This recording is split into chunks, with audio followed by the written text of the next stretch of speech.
Hello बच्चों, कैसे हो आप लोग? उम्मीद करते सब बढ़िया होंगे। चलिए, आज हम आ गए एसएचएम के लेक्चर नंबर 2 में, जिसमें हमने पढ़ा था कल के क्लास में कि पीरियोडिक मोशन क्या होता है।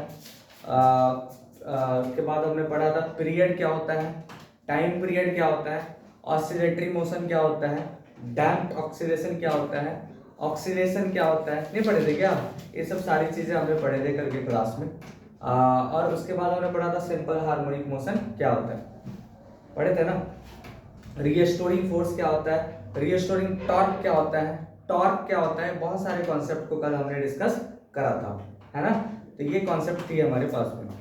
तो चलिए आज के क्लास में, तो कल जो हमने जो पढ़ा था simple harmonic motion, what do you mean bye simple harmonic motion? Anyone पता है?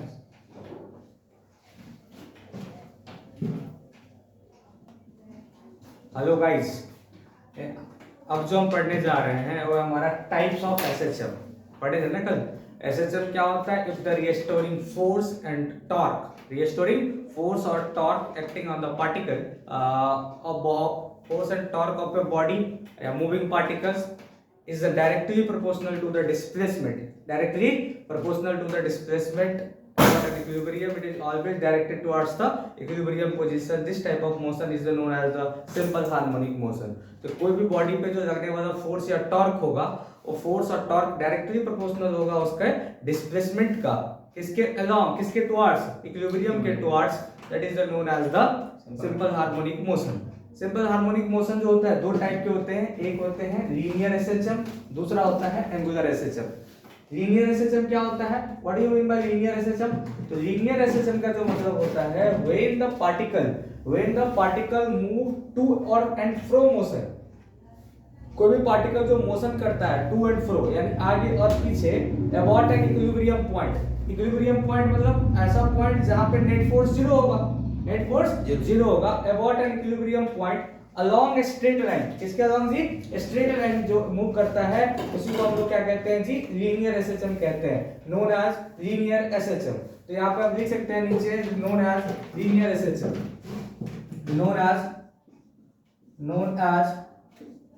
known as linear SHM। क्या कहते हैं उसको? लीनियर एसएचएम के नाम से जानते हैं, जहाँ पे ए बी और एम है। यहाँ पे A is the extreme point और B is the extreme point. B को हम कहते हैं राइट एक्सट्रीम पॉइंट, ए को हम लोग कहते हैं लेफ्ट एक्सट्रीम पॉइंट। और what is this? This is the known as the mean position. क्या कहते हैं उसको? Mean position. मीन पोजीशन को ही हम लोग कहते हैं इक्विलिब्रियम पोजीशन। क्या कहते हैं हम लोग जी? इक्विलिब्रियम पोजीशन के नाम से जाना जाता है। नहीं समझे? तो क्या हो गया ए और बी में? तो जब ध्यान रखिएगा, जब कोई particle to and fro motion करता है, टू एंड फ्रो मोशन करता है किसके अबाउट? इक्विलिब्रियम पॉइंट के अबाउट, किसके अलाउंग? स्ट्रेट लाइन में, उसको क्या कहते हैं हम लोग? लीनियर एसएचएम कहते हैं। क्या कहते हैं हम लोग? लीनियर एसएचएम कहते हैं। Any doubt up to here? नहीं होना चाहिए। छाप दीजिए इसको जल्दी से गाइस। ओके, लीजिए स्क्रीनशॉट और लिखिए क्विकली। हो गया? नेक्स्ट हेडिंग दीजिए angular acceleration. What do you mean bye angular acceleration? देखिए इसमें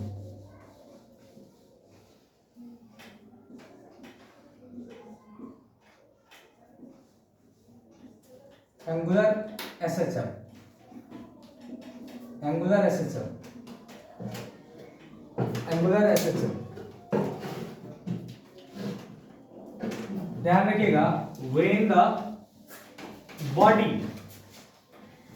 free to rotate, when the body free to rotate about an axis, वो अपने एक्सिस के अबाउट फ्रीली अगर रोटेट करता है, फ्रीली रोटेट करता है सच दैट वो टू एंड फ्रो मोशन करता है। कौन सा जी? टू एंड फ्रो मोशन करता है, आगे पीछे आगे पीछे। उसी को हम लोग क्या कहते हैं जी? एंगुलर। एंगुलर का काम क्या है? रोटेट करना, रोटेशन। एंगुलर में पढ़े थे लीनियर मतलब स्ट्रेट लाइन, एंगुलर मतलब सर्कुलर पाथ। एंगुलर मतलब सर्कुलर पाथ। तो देखिए जी यहाँ पे व्हेन बॉडी और particle is free to rotate, when body और particle is free to rotate when body or particle free to rotate about a given axis, about a given axis, दिए गए axis के about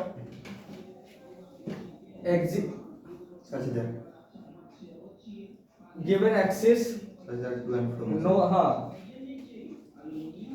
फ्री टू रोटेट है ना जी, given axis bracket में लिख सकते हो टू एंड फ्रो है ना, टू एंड फ्रो आगे पीछे करता है ये अपने एक्सिस के अबाउट, नहीं हमने known as angular oscillation, known as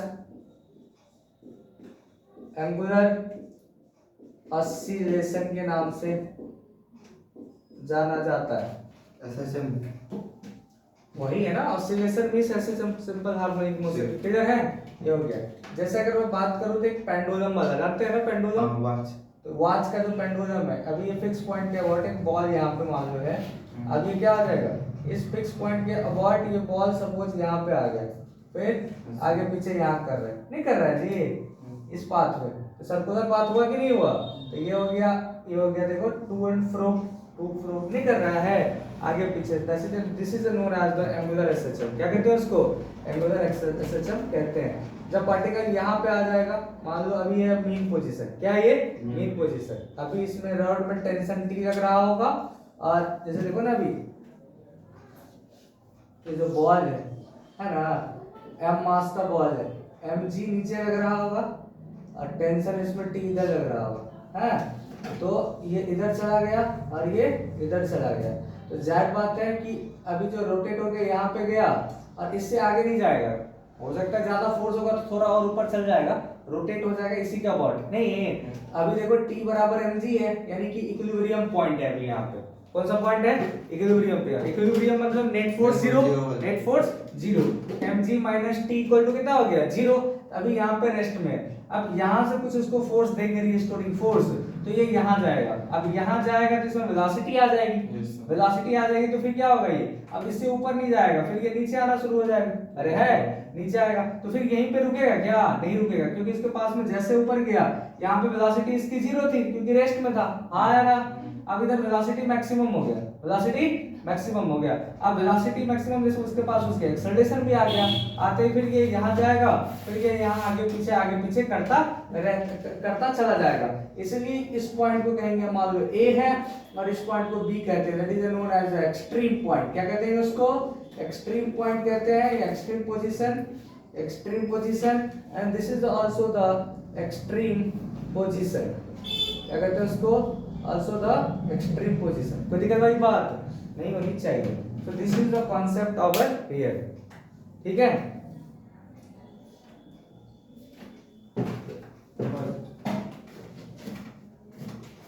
साथ दो गाइस, अब गाइस बहुत ही इंपॉर्टेंट टॉपिक है इस चैप्टर का, that is known as the equation of SHM, equation of SHM. अगर कोई भी पार्टिकल एसएचएम कर रहा है, सिंपल हार्मोनिक मोशन कर रहा है, इसका मतलब ये टू एंड फ्रो मोशन कर रहा होगा, किसके वजह से, कोई ना कोई रीस्टोरिंग फोर्स के वजह से, कोई ना कोई रीस्टोरिंग फोर्स के वजह से, तो क्या होगा, द नेसेसरी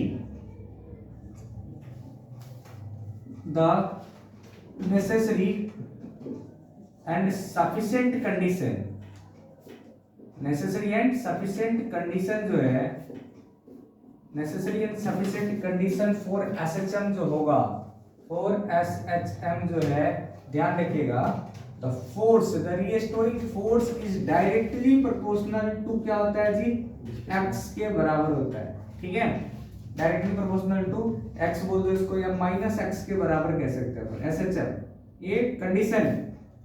अगर इसको हम प्रोपोर्शनल को इक्वल में कन्वर्ट करेंगे, that is equal to f is equal to minus kx है, रीस्टोरिंग है इसलिए ये माइनस साइन लगा दिया यहाँ पे, रीस्टोरिंग समझते हो ना, मतलब फोर्स हो रहा है, लग रहा है आगे की तरफ, तो डिस्प्लेसमेंट होगा पीछे की तरफ, फोर्स लग रहा है पीछे की तरफ तो डिस्प्लेसमेंट होगा आगे की तरफ, जैसे स्प्रिंग में होता है ना, माइनस फोर्स में इसका पड़ेगा ना जी। तो ये क्या होता है, रीस्टोरिंग फोर्स कहते हैं उसको। तो आप फोर्स लगाओगे आगे की तरफ, डिस्प्लेसमेंट होगा पीछे की तरफ, इसको कहते हैं हम लोग रीस्टोरिंग फोर्स। दैट्स व्हाई क्या हो गया यहाँ पे, the restoring force is directly proportional to minus x हो गया, यानी कि F equals to minus kx कहते हैं उसको। This is the BBI condition for the, BBI condition for the क्या, condition for the equation of SHM. ये हो गया आपका इक्वेशन ऑफ एसएचएम, ठीक है। F equals to minus kx, अगर कभी भी ऐसा दिख रहा है आपको F equals to minus kx, मतलब कि ये पार्टिकल एसएचएम कर रहा होगा, क्या कर रहा होगा, एसएचएम कर रहा होगा। तो कभी भी आपको दिख रहा है F equals to minus kx है, इसका मतलब ये पार्टिकल एसएचएम कर रहा है, ऑसिलेटरी मोशन कर रहा है। As we know that, as we know that, जैसे कि हम जानते हैं फोर्स इक्वल्स टू क्या होता है, मास इनटू एक्सेलरेशन, अरे होता है। ये हो गया m इंटू ए बराबर, m इंटू ए बराबर माइनस के इंटू एक्स हो गया। कोई दिक्कत वाली बात नहीं होना चाहिए। और तो यहाँ पे क्या हो गया, what is a, acceleration, acceleration, acceleration बराबर आ गया माइनस के बाय एम इंटू एक्स हो गया, माइनस के बाय एम इंटू एक्स, ठीक है, माइनस के बाय एम इंटू एक्स हो गया यहाँ पे। कोई दिक्कत वाली बात नहीं होना चाहिए। आप इसको ऐसे भी लिख सकते हो, एक्सेलरेशन को हम क्या लिख सकते हैं जी, d2x by dx स्क्वायर लिख सकते हैं क्या। व्हाट इज एक्सेलरेशन, एक्सेलरेशन बराबर जो होता है dv by dt, acceleration equal to क्या हो गया, dv by dt, हां अरे होता है dv by dt हो गया। और इसको क्या लिख सकते हैं हम लोग, dv by dt एक्सेलरेशन है, इसको क्या लिख सकते हैं, d by dt, अरे है हां d by dt। और what is this, this is the dx by dt। कोई दिक्कत वाली बात नहीं होना चाहिए। तो इसको हम क्या लिख सकते हैं, d2x by dt square, d2x by dt square. तो ये जो हो गया हमारा formula d2x by dt square जो हो गया, this is the acceleration over here. तो इस इक्वेशन में अगर मैं डाल देता हूं यहाँ पे इक्वेशन नंबर बी में, तो क्या आ जाएगा, फ्रॉम बी, इक्वेशन नंबर समझ में आ रहा है ना, इक्वेशन बी में अगर मैं डालता हूं तो ये क्या आ जाएगा, d2x by dt square, d2x by dt square that is equal to क्या आ जाएगा, minus k by m, minus k by m into कितना आ जाएगा, x हो जाएगा, है ना। ये इक्वेशन अगर ऐसा कभी आ जाता है तो भी समझ जाना कि ये एसएचएम को फॉलो करता है। अगर ऐसा है तो भी ये एसएचएम को फॉलो कर रहा है, अगर ऐसा है तो यानी कि देखो यहाँ पे तो d2x by dt स्क्वायर, ये क्या था यहाँ पे प्लस में, ये माइनस में है ना, इस साइड लेके आएंगे तो क्या हो जाएगा, प्लस में हो जाएगा k by m into x that is equal to कितना हो जाएगा, 0, अरे होगा ना। तो ये हो गया डिफरेंशियल इक्वेशन ऑफ एसएचएम। क्या कहते हैं उसको, डिफरेंस, आप जो पढ़ेंगे ना डिफरेंशियल इक्वेशन मैथमेटिक्स में 12th क्लास में, इसको कहते हैं, क्या कहते हैं उसको, डिफरेंशियल इक्वेशन। क्या कहते हैं उसको, डिफरेंशियल इक्वेशन ऑफ एसएचएम कहते हैं उसको, क्या कहते हैं, डिफरेंशियल इक्वेशन ऑफ एसएचएम के नाम से जाना जाता है। क्लियर पूरी बातें, इसको लिखिए, हम आगे फिर से लिखते हैं, ठीक है, छाप लीजिए इसको। तो हमने क्या किया, नेसेसरी कंडीशन क्या है, force is directly proportional to minus X है, तो यानी कि फोर्स F इक्वल टू क्या हो गया, माइनस kx। जहां पे ये बात आपको जानना पड़ेगा कि वेयर k क्या है, प्रोपोर्शनल कांस्टेंट है, और x क्या है, डिस्प्लेसमेंट, x क्या है, डिस्प्लेसमेंट है गाइस, क्लियर है। जहां पे आप लिख सकते हो वेयर k क्या है, प्रोपोर्शनल कांस्टेंट है, k is the proportional constant, और x क्या है जी, डिस्प्लेसमेंट, x क्या है, डिस्प्लेसमेंट है, कोई डाउट नहीं होनी चाहिए। तो F equals to minus kx, फिर नीचे आप इसको पूरा पूरा लिख दीजिए।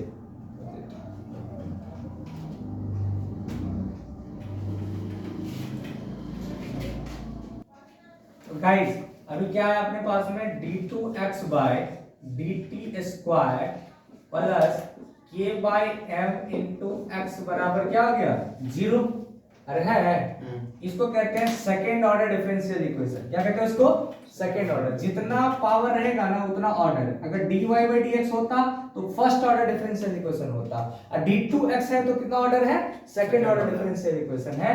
तो सेकेंड ऑर्डर डिफरेंशियल इक्वेशन का एक ऑर्डर होता है, लिख दिया आपकी, from second order differential equation से, सेकेंड ऑर्डर डिफरेंशियल इक्वेशन से अगर एक कंपैरिजन किया जाए तो देखो यहाँ पे क्या ऑर्डर होता है, d2x by dt square plus, ठीक है, प्लस ओमेगा x। क्या था ये? क्या था ये? That is the omega square x, not omega x। This is omega square x। Omega square x बराबर कितना हो गया? 0। ओमेगा स्क्वायर x बराबर क्या आ गया? 0। अगर तुलना करोगे यहाँ पे तो देखो जरा ध्यान से, क्या आ गया? ओमेगा स्क्वायर बराबर आ गया k by m। क्या आ गया? ओमेगा स्क्वायर क्या हो गया? k by m हो गया, हुआ ना? Yes sir. m जहाँ पे क्या है? Mass of the particle. m क्या है? Mass of the mass of the particle. k है आपका प्रोपोर्शनल कांस्टेंट कहते हैं उसको। Excellent. तो ओमेगा बराबर क्या आ गया? Plus minus root under k by m। अरे वाह, ओमेगा बराबर क्या हो गया? Plus minus root under k by m आ गया। कोई दिक्कत वाली बात नहीं होना चाहिए। तो वेयर व्हाट इज दिस? ये जो आ गया आपका ओमेगा का वैल्यू जो आ गया यहाँ पे plus minus root under k by m आ गया। कोई दिक्कत वाली बात नहीं होना चाहिए। तो यहाँ पे वेयर ओमेगा इक्वल्स टू आ गया root under k by m आ गया। इक्वेशन ऑफ SHM क्या होता है? What do you mean by the भाई कोई भी पार्टिकल का डिस्प्लेसमेंट कितना होगा सिंपल हार्मोनिक मोशन में, कि कोई भी particle to and fro motion किया तो कितना डिस्प्लेसमेंट ट्रेवल किया होगा, ठीक है? तो हम निकालना चाहते हैं कि क्या जी, displacement travelled by particle during SHM के दौरान। तो क्या फॉर्मूला आ गया? एक इक्वेशन हो गया, x बराबर a sin ओमेगा टी। क्या कहते हैं उसको? a sin omega t plus five. क्या इक्वेशन हो गया? x बराबर a sin omega t plus five. इसी को हम इक्वेशन ऑफ वेव भी कहते हैं। क्या कहते हैं उसको? Equation of wave. वेव समझते हैं ना? What do you mean by wave? Wave means तरंग। It is a source of disturbance of medium. अभी मैं यहाँ से बोल रहा हूँ, आपके पास हमारी आवाज कैसे जा रही है? वेव के फॉर्म में जा रहा है, क्योंकि पार्टिकल में यहीं पे हूँ, पर जो एनर्जी है वो ट्रांसफर हो रहा है एक पॉइंट से दूसरे पॉइंट तक, है कि नहीं? That is known as the wave. तो मीडियम को डिस्टर्ब कर दिया ना, ये यही होता है। ये हो गया, this is the displacement. x क्या है यहाँ पे? डिस्प्लेसमेंट। a को कहते हैं एम्पलीट्यूड, ओमेगा यहाँ पे है, t इज द टाइम, और इसको कहते हैं फाइव। तो देखिए यहाँ पे वेयर x क्या है? x है डिस्प्लेसमेंट ऑफ पार्टिकल यानी कि कितना डिस्प्लेसमेंट ट्रेवल किया, और a को कहते हैं हम लोग एम्पलीट्यूड। क्या कहते हैं जी? एम्पलीट्यूड कहते हैं उसको, एम्पलीट्यूड। ये एम्पलीट्यूड क्या था? हमने पढ़ा था ना, ये मीन पॉइंट है m, अरे है, और ये हो गया b पॉइंट, और ये हो गया आपका a पॉइंट। तो जो am जो है बराबर हो जाएगा mb, अरे वाह, इसको हम लोग कहते हैं एम्पलीट्यूड। क्या कहते हैं उसको? एम्पलीट्यूड कहते हैं कि कितना डिस्टेंस से पार्टिकल ट्रेवल किया। आई बात समझ में? एम्पलीट्यूड कहते हैं उसको। तो ये हो गया आपका एम्पलीट्यूड, ठीक है? तो ए इज द एम्पलीट्यूड। हम सारी बातें लिखेंगे अपन क्या क्या होता है। ओमेगा जो है आपका, that is known as the angular frequency. क्या कहते हैं उसको? एंगुलर फ्रीक्वेंसी कहते हैं, एंगुलर फ्रीक्वेंसी। ये हो गया ओमेगा इक्वल्स टू, हम कहते हैं उसको 2 पाई f। क्या कहते हैं उसको? 2 पाई f के नाम से जानते हैं, जहां पे f क्या है? फ्रीक्वेंसी। f क्या है? फ्रीक्वेंसी है। एक एक बात पढ़ेंगे हम लोग कि ये फ्रीक्वेंसी क्या होता है। टाइम पीरियड तो हमने पढ़ा ही था, हाँ। और t यहाँ पे क्या है जी? टाइम है। t क्या है? टाइम। और what is phi? This is known as the phase difference. क्या कहते हैं इसको? फेज डिफरेंस कहते हैं। फेज एंगल क्या कहते हैं उसको? फेज एंगल कहते हैं, ठीक है? दिख रहा है वीडियो में पूरा? ओके, ध्यान देखिए, ये सब बातें बताया हमने आपको। x क्या है? a sin omega t plus 5। x is the displacement, a is the amplitude, omega is the angular frequency, तो omega equals to 2 pi f, t is the time period, f is the frequency और phi is the phase. एक एक बात अभी हम लोग पढ़ेंगे, clear है? छाप दीजिए इसको, छाप दीजिए, स्क्रीनशॉट लीजिए। गाइस सबसे पहले हम स्ट्रेट लाइन में एसएचएम को समझते हैं कि कैसे होता होगा, ये पार्टिकल मूव कैसे करता है। चलिए अच्छे से समझते हैं इस बात को, जरा गौर से सुनिएगा। अभी जो है ये मीन पोजीशन, क्या है? मीन पोजीशन है, और ये हो गया ए और ये हो गया आपका बी। कोई डाउट वाली बात नहीं है? पार्टिकल अभी कैसे जा रहा होगा, एक बात बताओ। ये मीन पोजीशन है, तो पार्टिकल यहीं से चलना शुरू होगा, यहां से पार्टिकल चलना शुरू किया, देखो थोड़ा ध्यान से, ऐसे चलना शुरू किया, ऐसे चलना शुरू किया, यहां आया होगा, आया होगा, यहां आ गया। यहां आने के बाद ये पार्टिकल क्या जाएगा, किधर जाएगा, किधर जाएगा? नीचे। ये थोड़ा सा इसको ऐसे समझते हैं, है ना? तेरा में ऐसे ऐसे जाना शुरू करेगा, किधर जाएगा? एक ही तरफ। यहां आया, आया, पूरा का पूरा सीधा बना दो, पार्टिकल यहां आया होगा, यहां से पूरा का पूरा यहां तक आया होगा, आया होगा, फिर रुक गया क्या? फिर रुक गया, फिर ऊपर जाएगा नहीं, तो फिर ये पार्टिकल रिटर्न होके यहां आएगा, आएगा ना? ऐसे बोलो, तभी तो फिर इधर जाएगा, फिर रिटर्न होके फिर यहाँ आएगा। तो ऊपर से नहीं जा सकता है, ऊपर कैसे जाएगा? पार्टिकल नीचे ही में जाएगा, समझ रहे हो? ये कॉन्सेप्ट हुआ यहाँ पे। तो यानी कि पार्टिकल जो इसको कहते हैं मीन पोजीशन, क्या कहते हैं इसको? मीन पोजीशन कहते हैं। एरो देख रहे हो इसको, ऐसे गया, ऐसे गया, ऐसे यहाँ पे आ गया, ये कहते हैं इसको मीन पोजीशन। क्या कहते हैं इसको? मीन पोजीशन कहते हैं। और B is the known as the extreme position. क्या कहते हैं इसको? एक्सट्रीम पोजीशन कहते हैं। और what is this? This is also the extreme position. Extreme position कहते हैं। आई बात समझ में? Extreme position. Sir what is this? ये पार्टिकल यहां से जितना दूरी ट्रेवल करेगा एक निश्चित टाइम में, शॉर्टेस्ट टाइम में, कम से कम समय में जितना डिस्टेंस ट्रेवल करेगा उसी को हम लोग कहते हैं डिस्प्लेसमेंट। क्या कहते हैं इसको? डिस्प्लेसमेंट कहते हैं। और मीन पोजीशन से, यानी कि इसको हम ओरिजिन कह सकते हैं, मीन पोजीशन से इस बी पॉइंट तक जो आया इसको कहते हैं एम्पलीट्यूड। क्या कहते हैं इसको? क्या कहते हैं इसको? एम्पलीट्यूड कहते हैं। The maximum distance, maximum distance travelled by particle is known as the amplitude. अब जितना यहां से मीन पोजीशन से जितना आगे तक जा पाएगा मैक्सिमम, समझे? वो मैक्सिमम हो गया, एम्पलीट्यूड हो गया। इधर भी मैक्सिमम जितना जा पाएगा उसको भी हम लोग क्या कहते हैं जी? That is the known as the amplitude कहते हैं उसको।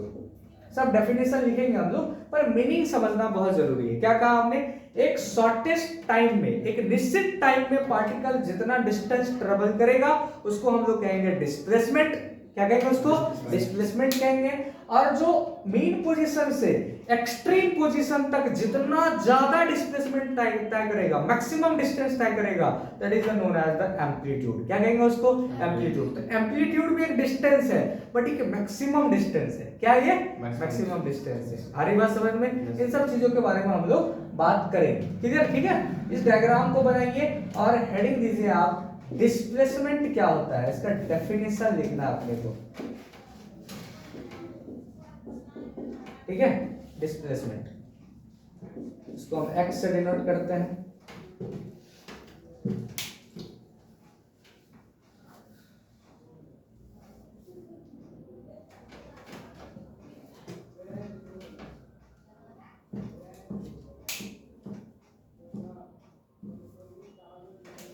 So basically it is the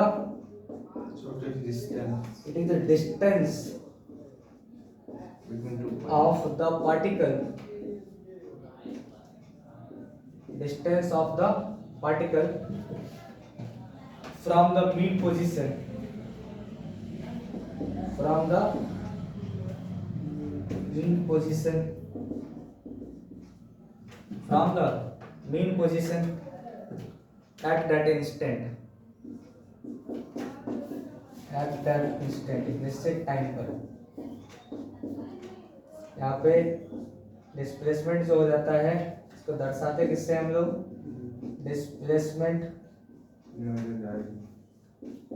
of SHM जो है क्या हो जाएगा, x बराबर a sine omega t plus five, omega t plus five. ठीक है, साल तो गाइस जल्दी से।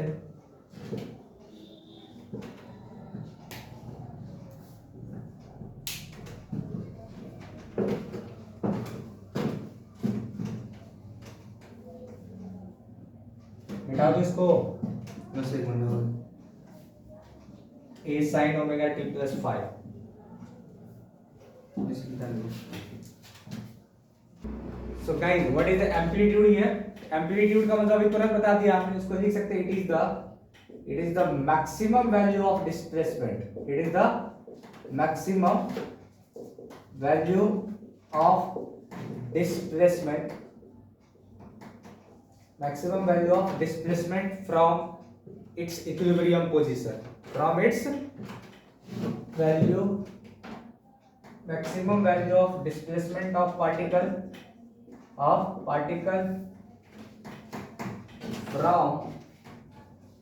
from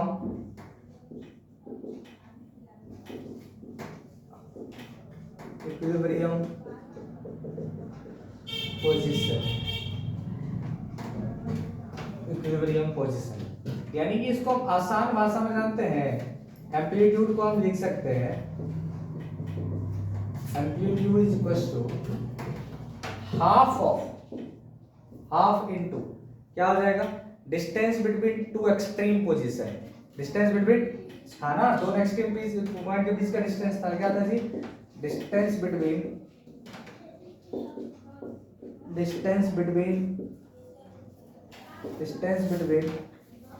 to extreme position, between two extreme point हो जाएगा। It is denoted as capital A, it is denoted as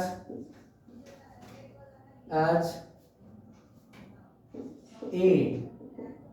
अच्छा, इसका एसआई यूनिट क्या हो जाएगा, एसआई यूनिट मीटर ही होगा, यानी कि ये लेंथ को रिप्रेजेंट करता है ना, डिस्प्लेसमेंट।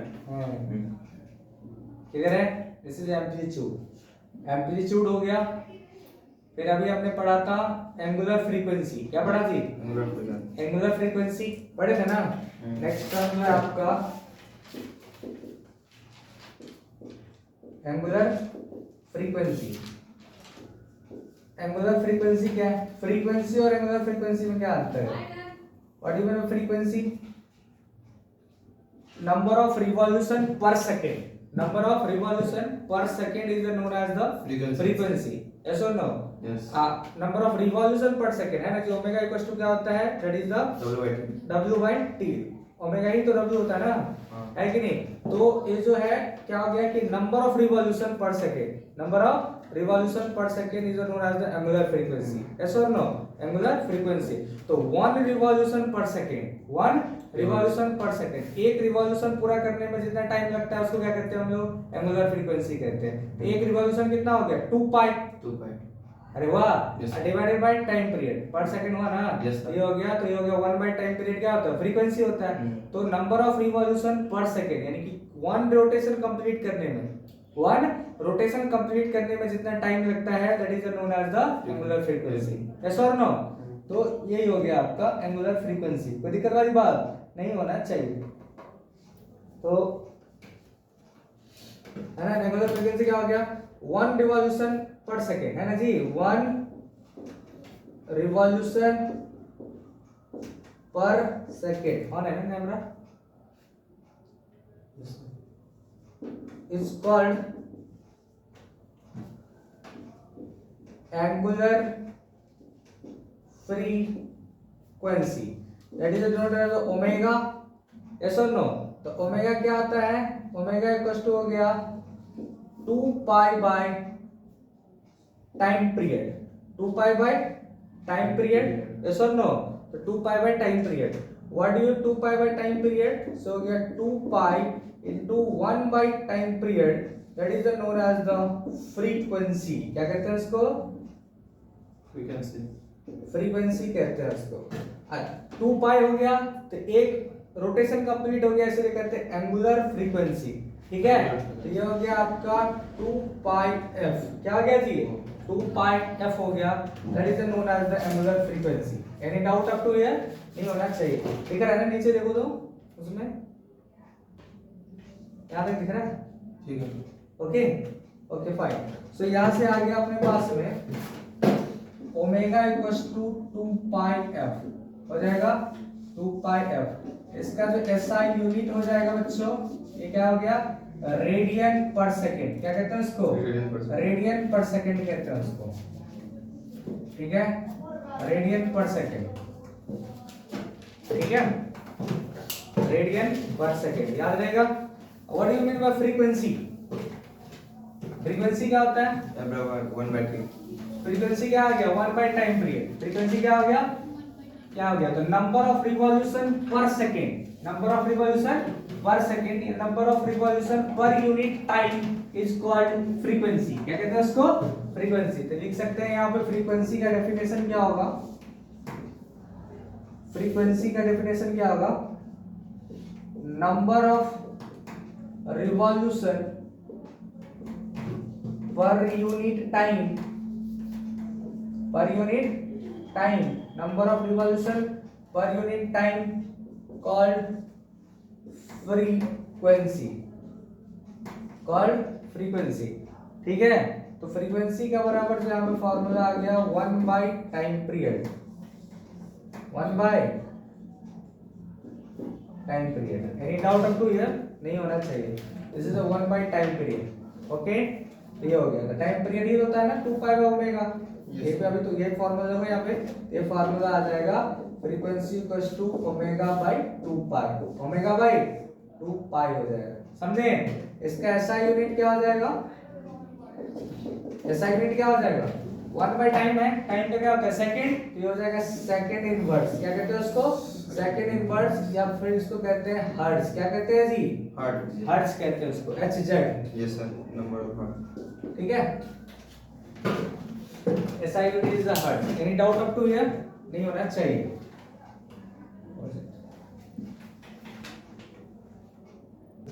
So guys, तो what is time period? Time period का फॉर्मूला क्या हो गया? टाइम पीरियड जो होता है T, टाइम पीरियड क्या हो गया, एक साइकिल पूरा करने में जितना टाइम लगेगा, एक साइकिल पूरा करने में जो टाइम लगेगा उसे कहते हैं टाइम पीरियड। तो ये हो गया, that is known as the 2 pi by omega, 2 pi by omega. और अभी अभी पढ़े थे ना, ओमेगा इक्वल टू क्या होता है, root under K by M, root under K by M होता है, एम इज द मास है। तो यहां पे पुट कर देंगे इधर, तो टाइम पीरियड का फार्मूला क्या आ जाएगा, व्हाट इज द फार्मूला, ये 2 pi by T equal to 2 pi by root under K by M हो जाएगा। नहीं yes, इसको हम लिख सकते हैं 2 pi root under m by k, m by k, this is the formula of the time period, okay. यही फार्मूला हम ये टाइम पीरियड का स्प्रिंग के लिए भी यूज करते हैं, ठीक है। एसएचएम में ये फार्मूला का इस्तेमाल होगा, जहां पे k क्या है जी, that is known as the constant है, proportional constant, and it is also known as the wave number. क्या क्या k क्या कहलाता है, वेव नंबर के बराबर कहलाता है। हम आगे जाकर के इसके बारे में हम चर्चा करेंगे। Any doubt up to here, no. तो चलिए गाइस, इसके बारे में आप पूरा कल डिटेल्स में पढ़ के आइएगा, और फिर हम कल करेंगे बहुत सारा क्वेश्चन। और लाइक शेयर सब्सक्राइब जरूर कर दीजिएगा प्यारे बच्चों, ठीक है, कर दीजिए, ठीक है। एक दूसरा चैनल पे मैं आज इस वीडियो को अपलोड करूंगा, चैनल में भेज दूंगा, आप लोग इसको सब्सक्राइब कर देना, ठीक है। चलो टेक केयर।